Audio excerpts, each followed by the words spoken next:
আল্লাহ পাক রব্বুল আলামিন নবী আইয়ুব আলাইহিস সালাতু ওয়াস সালামকেও ঈমানের পরীক্ষা নিয়েছেন। যারা যত বেশি ঈমানদার তার পরীক্ষা তত কঠিন। আল্লাহর নবী আইয়ুব আলাইহিস সালাতু ওয়াস সালাম কুষ্ঠরোগে আক্রান্ত হয়ে গেলেন, পুরো শরীর ঘায়ে পচে যাচ্ছে। অনেক সময় আমরা বলি যে এটা গজব, এটা আযাব। তাহলে নবীদের উপরে যে রোগ, এই যে নির্যাতন নিপীড়ন চলছিল, এটা কি আযাব? বলেন, এটা পরীক্ষা। একজন মুমিন ব্যক্তি, ইমানদার ব্যক্তি বুঝতে পারে যে আমি আমার পাপের কারণে আল্লাহ আমাকে শাস্তি দিচ্ছেন, নাকি আল্লাহ পাক আমাকে পরীক্ষা নিচ্ছেন। পরীক্ষা আর আযাব যার উপরে আপাতিত হয়, নাজিল হয়, সেই বলতে পারে এটা আমার জন্য পরীক্ষা নাকি গজব। সেই বলতে পারে, আর আল্লাহ জানে, তাছাড়া কেউ বলতে পারবে না।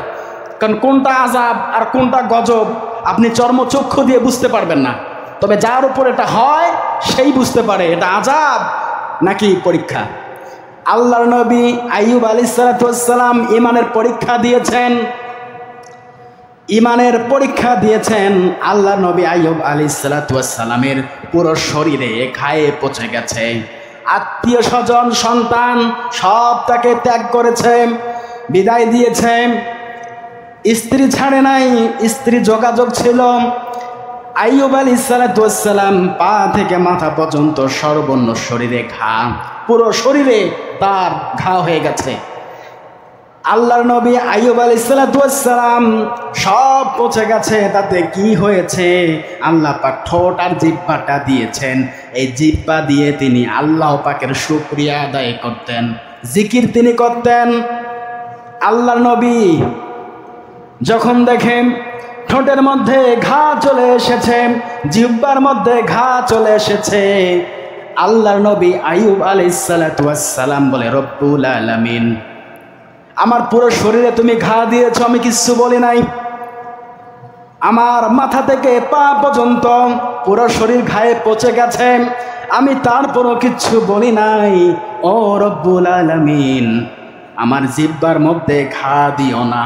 এই জিহ্বা দিয়ে আমি তোমার জিকির করি, যদি আমার জিহ্বায় তুমি ঘা দিয়ে দাও আমার জিকিরটাও বন্ধ হয়ে যাবে।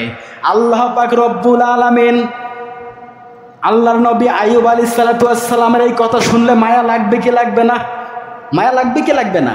তিনি কিন্তু বলে নাই যে আপনি আমাকে শেফা দান করুন, হে আল্লাহ আপনি আমাকে মুক্তি দান করুন, এই রোগবালাই থেকে আমাকে রেহাই দিন, শেফা দিন।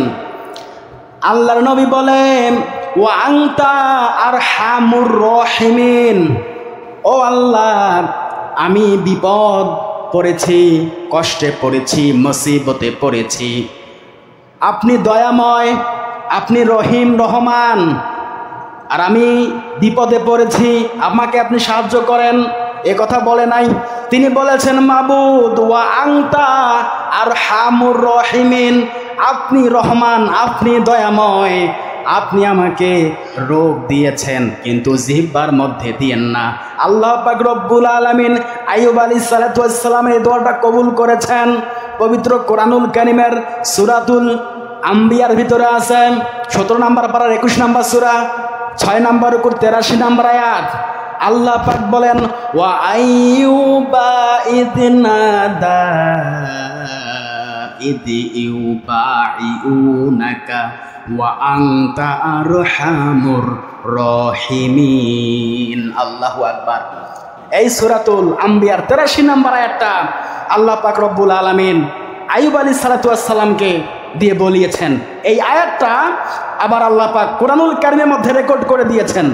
তোমরা স্মরণ করো, ওয়া ইউ আইয়ুবা ইদনাদা, আমার আইয়ুবের কথা স্মরণ করো। আইয়ুব নবীকে কষ্ট দিয়েছি, রোগ বালাই দিয়েছি, আমি আল্লাহ পাকের রহমত থেকে নিরাশ হয় নাই, তিনি ঈমান হারা হয় নাই। ওই আইয়ুব আলাইহিস সালাতু ওয়াস সালাম কি ঈমান হারা হয়েছেন? কথা বলেন না কেন?